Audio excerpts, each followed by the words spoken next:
जय मसीह की बता सबको जय मसीह की। तो आज का जो वचन है वो है पतरस 1 और चैप्टर 4 से शुरू है हमारा 7।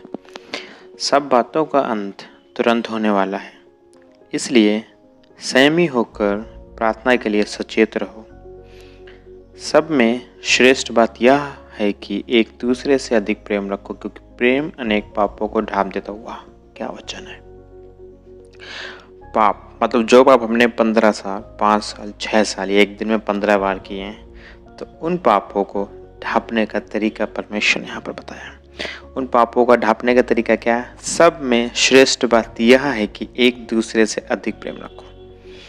अब प्रेम तो देखो ब्रदर हम आपस में रखते हैं, अपने माँ से, भाई से, बहन से।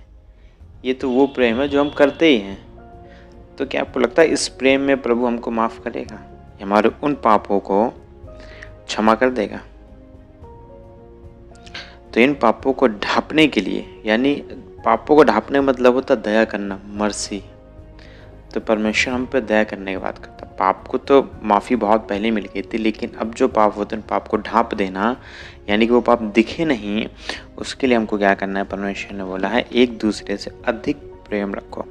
अधिक प्रेम रखना भी बाइबल में बताया गया कि अपने रिश्तेदारों से तो चोर, डाकू, दुश्मन भी प्रेम रखता है। उनसे प्रेम रखो जिनसे तुम्हारा मन प्रेम रखने को भी नहीं कहता। कोई तुम्हारा दुश्मन है, ऐसा दुश्मन जिससे बहुत समय से लड़ाई चल रही तुम्हारी, आज तक तुम उसे माफ़ नहीं कर पाए, ना माफ़ करना चाहते हो, लेकिन परमेश्वर कहता उससे प्रेम रख, तब मैं तेरे पाप को ढांपूंगा। ऐसा नहीं तुमने बोला मैं तो अपने भाई से प्रेम रखता हूँ, परमेश्वर मेरे पाप को ढांपते नहीं। उससे प्रेम रख जिससे तू प्रेम रख नहीं पा रहा था, तब मैं तेरे पाप को ढांपूंगा। अपने दुश्मन से प्यार कर, उसके लिए प्रार्थना कर, मैं तेरे पाप को ढांप दूंगा। तो ये सबके जीवन पे कोई ऐसा नहीं है जो किसी न किसी से चिढ़ता ना हो या कभी बुराई न की हो। ये दुनिया में बुराई भरी पड़ी है। तो अगर कभी आपको याद आए या आपको लगे कोई कुछ ऐसा है, तो ब्रदर मैं चाहूँगा होली स्पिरिट से आप भरें और आप उनको माफ़ करें और उनके लिए प्रार्थना करें, ताकि परमेश्वर तुम्हारे पापों को ढांप दे। लिखा है बिना कुड़कुड़ाए एक दूसरे का अतिथि सत्कार करो। इस चीज़ को मैं भी समझता हूँ कि कोई आपके घर में एक महीने में बैक टू बैक 10 बार 5 बार आ जाए, भले वो किसी काम के कारण से आए, लेकिन आप घर में आपकी परेशानी किचकिच शुरू हो जाएगा। आपको तुरंत ही लगेगा यार क्यों आ रहा बार बार, ये कहाँ तक बनाऊँ, कहाँ तक खिलाऊँ, क्या करूँ क्या ना करूँ। हालांकि बाइबल पे परमेश्वर ने भी लिखा मैं किसी को तुम्हारे घर भेजूंगा तो उसके खाने पीने का इंतजाम तुमको तुम्हारे पास पहले ही पहुंच जाएगा। तो हमको तो ये सब सोचने की ज़रूरत ही नहीं है। लेकिन हमारी आजकल की आदतें ऐसी हैं, शैतान ने हमको ऐसा बना रखा है, इतना विपरीत कर रखा है कि हमें ऐसा करना पड़ता है। तो हमको इस चीज़ से बचना है।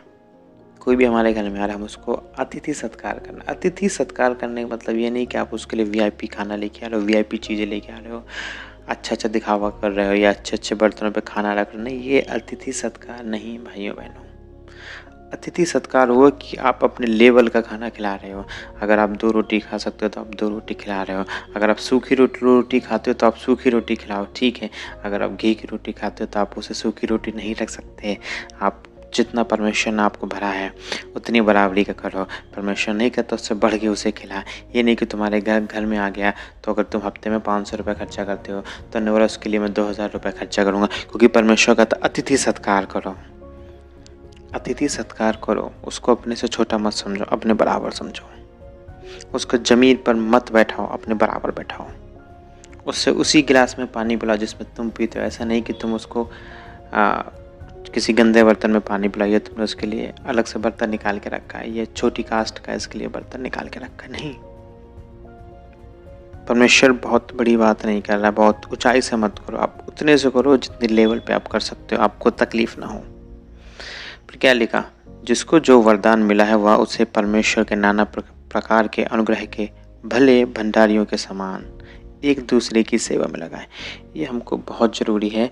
परमेश्वर ने सबको कुछ ना कुछ वरदान दिए हैं।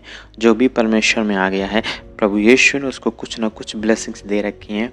वो ब्लेसिंग आपकी प्रोफेसी हो सकती है, आपकी टीचिंग हो सकती है, आप हीलिंग कर सकते हो, आपके प्रार्थना करने से, आपके बताने से लोग अति शीघ्र परमेश्वर में आ रहे हैं। तो ये सारी चीज़ें परमेश्वर ने आपको दी हैं, ये आप खुद जानते हैं।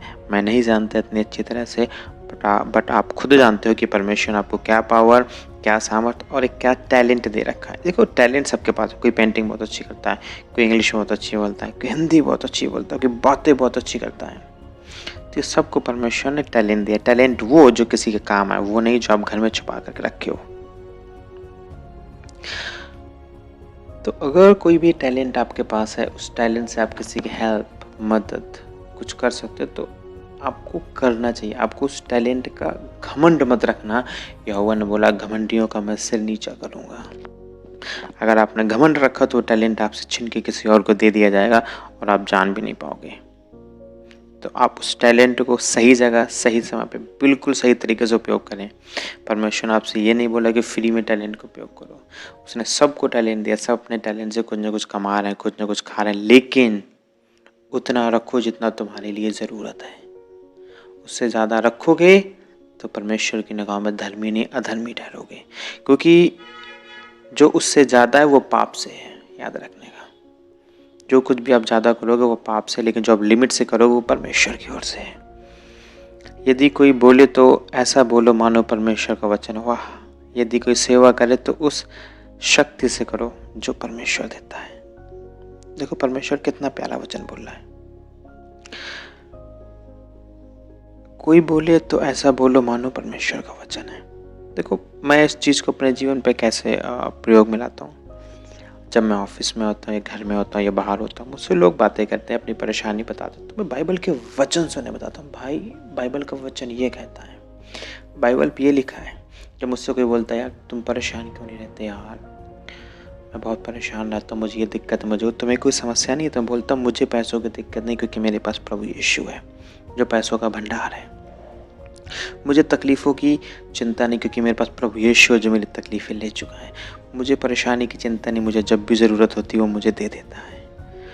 मुझे किसी चीज़ की परवाह नहीं होती। मुझे बीमारी की भी टेंशन है, मुझे पता है बीमारी आई है परमेश्वर की महिमा के लिए, एक दिन मैं इससे आज़ाद हो जाऊँगा। मुझे ट्रस्ट है, मुझे पता है मैं आज़ाद हो जाऊँगा। तो मैं बाइबल के वचन से ही बताता हूँ। भले लोगों को बुरा लगे, भला लगे, वो मुझे बोलते हैं क्या बोल रहा है, हमको तो तुम पाठ पढ़ा रहे हो, ये वो। तो मैं बोलता हूँ, कोई नहीं, आपको नहीं समझ रहा मत समझो, बट यही सच्चाई है। तो परमेश्वर के वचन से ही बोलो। यदि कोई सेवा करे तो उस शक्ति से करे जो परमेश्वर देता है। अब सेवा करने के तो बहुत से तरीके हैं। कुछ लोग मिनिस्ट्री करते हैं, कुछ लोग लोगों को खाना खिलाते हैं, कुछ लोग लोगों को कपड़े बांटते हैं, कुछ एक्स्ट्रा इंसेंटिव सैलरी देते हैं अपने वर्कर्स को, कुछ दूसरे के शादी ब्याह पे जाकर के डोनेशन दान करते हैं। लेकिन परमेश्वर ने एक बात बोली है, उस शक्ति से करो जो परमेश्वर देता है। अगर परमेश्वर ने आपको महीने की 30,000 रुपये सैलरी दी है तो आपकी शक्ति 30,000 करने की है। आप उसका 40-45,000 नहीं करोगे जा करके, ये परमेश्वर कहता है। अगर आपको परमेश्वर ने 5 लाख दिया, 5 लाख में 2 लाख रुपए में कर सकते हो, तो आप 2 लाख करो। आप अगर 2 लाख से करने जाओगे तो फिर आपको घटित होगा, फिर आप परमेश्वर से बोलो मुझे ये घटित हो गया। परमेश्वर हर चीज़ बैलेंस में रखता है। तो परमेश्वर वही बात यहाँ पर कहना चाहता है, यदि कोई सेवा करे तो उस शक्ति से करे जो परमेश्वर देता है। हम भंडारा करते हैं क्रिसमस में हर साल, तो हम उतनी ही शक्ति से भंडारा करते हैं जितना परमेश्वर हमें देता है। हम कभी उसके ऊपर जाकर नहीं करते या ऊपर गा कर नहीं करते, उतनी सामर्थ्य में करते हैं ताकि सबको सिद्ध हो। पता चले मैंने किसी से बोल दिया, ठीक है मैं तुमको 2 लाख रुपए दूंगा तुम्हारी बेटी की शादी में, डोनेट। उसकी बेटी की शादी का समय मेरे पास है नहीं, मैं दे नहीं पाई, क्यों? क्योंकि मेरे पास उतनी क्षमता नहीं है। वहाँ पर तुम्हारा नाम नहीं खराब होगा, परमेश्वर का नाम खराब होगा। तुम परमेश्वर के संतान हो, तुमने परमेश्वर के नाम से बोला, तुम नहीं दे पाए, लेकिन मैं अपनी सामर्थ्य में दूंगा। तो इस चीज़ का भी याद रखना बहुत ज़रूरी है। महिमा और साम्राज्य युगानुयुग उसी का है, तो वो अल्फा एंड ओमेगा है, वो आदि और अंत है, वही परमेश्वर है। तो हमने क्या सीखा? हमको सबसे प्रेम से बात करनी चाहिए, हमको अपने दुश्मनों से भी प्रेम रखना बहुत ज़रूरी है। अतिथि सत्कार किसी का करो, लेकिन बढ़ कर के मत करो, यानी किसी को नीचा दिखाने की कोशिश मत करो। ऐसा बोलो कि मान लो परमेश्वर आपके मुख से, आपकी जीभ से बात कर रहा है। आप ऐसा बात करो किसी से भी, प्यार भरी, गुस्से में नहीं, ना ज़्यादा परेशान हो। और सबसे इम्पोर्टेंट बात क्या है, आप उतना ही बोलो जितना आप कर सकते हो, ज़्यादा बोलने की ज़रूरत नहीं है। ज़्यादा बोलना भी परमेश्वर की ओर से नहीं है। परमेश्वर हर चीज़ के लिमिट में और बैलेंस में चलते हैं। आपको बैलेंस में और लिमिट में चलना चाहिए यीशु मसीह के नाम से। ध्यान रखिए इस वचन को, पवित्र आत्मा इस वचन को और अच्छी तरह समझाए आपको यीशु मसीह के नाम से। आप ब्लेस हो, आज़ाद हो यीशु मसीह के नाम से।